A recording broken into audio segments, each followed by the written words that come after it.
My name is Renato. And if I had to sum up this story in one sentence, it would be: the greatest betrayal of my life came from the only woman I ever loved, and the man who grew up with me under the same roof. What you're about to hear isn't just another tale of infidelity. It's a journey of pain, survival, and emotional justice. A real, raw story lived in the backstreets of Sao Paulo's outskirts, where there's no room for fairy tales, and where blood runs colder than the water from the tap. I grew up in Perus, in the northern zone of Sao Paulo, in a simple house with a heavy atmosphere. Fabio, my older brother, was always the opposite of me. Since we were kids, he stood out for being sarcastic, careless, and having a smooth talk that could fool even a preacher. While I tried to get good grades and read books during recess, he dropped out early and lived off small scams, neighbor favors, and temp jobs that barely lasted 3 months. Fabio was the kind of guy who used charm to hide a lack of character. And the worst part? At home, he was protected, especially by our mother, a harsh, critical woman who seemed to take a twisted pleasure in pointing out my failures in front of others. While she always gave Fabio a free pass, I was treated like a burden. Even when he messed up, like crashing a neighbor's motorcycle or smashing the living room window during a fight, I was the one blamed. The only person who ever looked at me with respect was my father, a quiet, simple man, but full of silent wisdom. He didn't defend me with words. He didn't need to. One look was enough for me to feel less alone. Fabio always humiliated me. He'd take my things, tear up my notebooks, mock my clothes in front of friends. But that all changed the day he crossed the line. I was 16, he was 18. We were out drinking with some guys, hiding from our parents. Without me knowing, he peed in a cup and mixed it with beer, then gave it to me. When I tasted something off and saw everyone laughing, I snapped. That was my limit. I went after him with everything I had. It was brutal.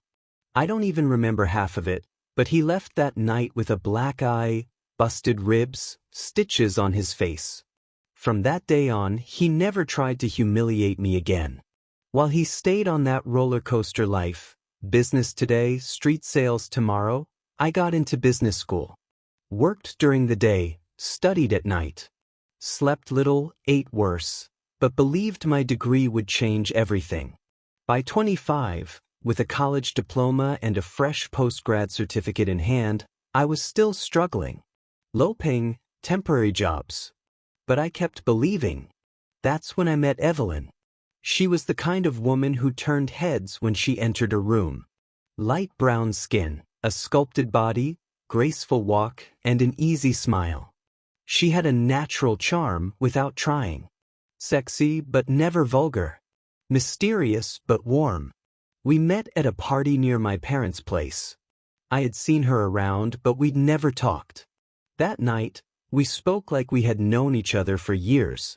The chemistry was insane. We kissed, and the same night she made it clear she wanted more. Not sex, connection. And me either a fool or just in love. I dove right in. Our relationship took off fast. Passion exploded in the first few dates. Our nights were intense. Evelyn was wild, open, free. No filters. And even though I knew she had dated rich guys, fancy cars, easy lives, she said she was tired of that. She wanted something real. With time, we saw each other almost daily. She stayed over, cooked with me, dreamed of the future. Then came the pregnancy. I froze. But I didn't run. I stepped up. With help from my dad, who offered us one of his rental homes, we started our life as a real couple. Tiago's birth changed everything. Thought I knew love. But nothing compares to what I felt holding that baby.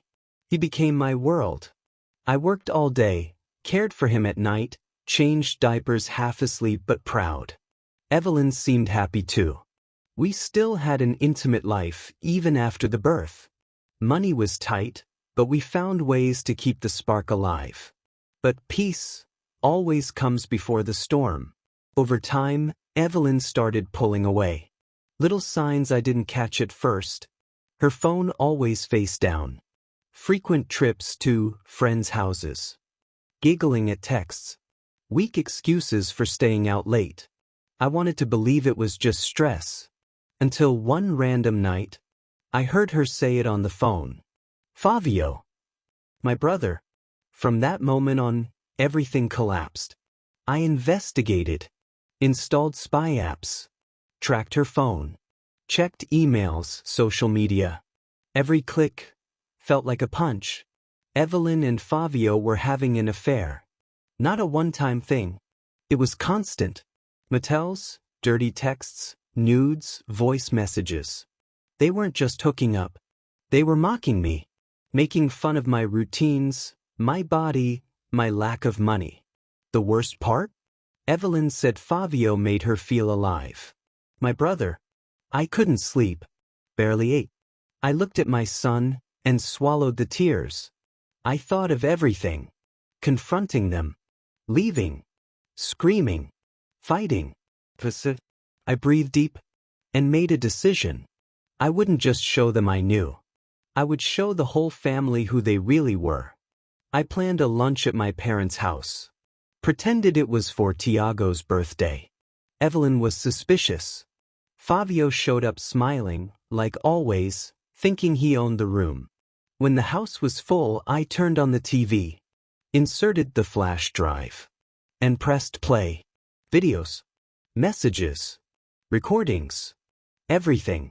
Evelyn started trembling. Fabio tried to pull the plug, but my dad stopped him. My mom cried. Everyone else, frozen in shock. When it was over, I looked at them and said, "What you two destroyed wasn't just a relationship. You killed the last spark of respect this family had." I picked up my son and walked out. No screaming, no violence, just my dignity intact.